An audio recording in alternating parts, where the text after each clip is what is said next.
let's flash forward to this weekend, the final for Week 18, and the battle for, if you will, the first overall pick. Patriots are involved in that. They're currently 1. Titans are 2. Browns are 3. You've got the Giants at 4. Raiders further down thanks to a couple of wins in recent weeks. Jaguars sitting there at 5, et cetera.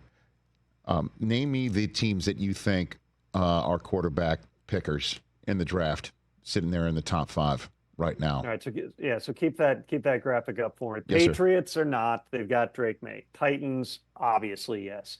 Browns, I would say yes.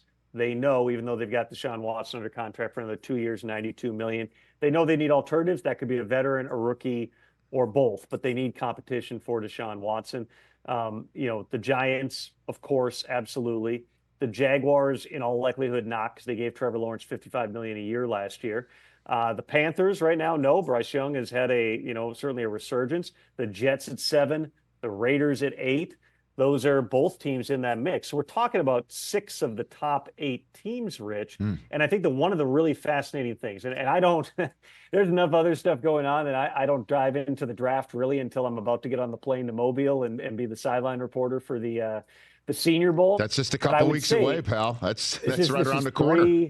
It's 27th, 24. I got 24 days to catch up on this, and I'll start doing my production interviews in a couple of weeks here.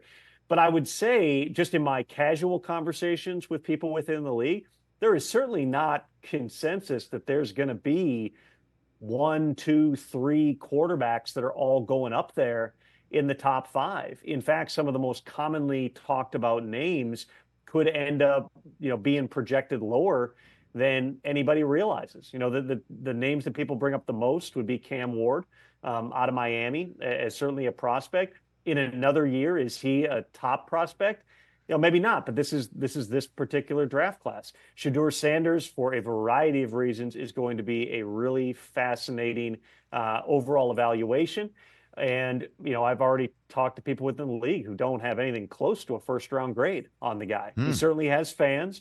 He certainly comes in with high profile, but this idea that, I think what did Shedeur do? Didn't he walk into the bowl game wearing a Giants outfit or something like that? The idea that he's just going to walk in and be the number 1 pick, that's probably pushing it. I'd probably, and I'm not setting odds on this, Rich, of course, because I would not do that on your show.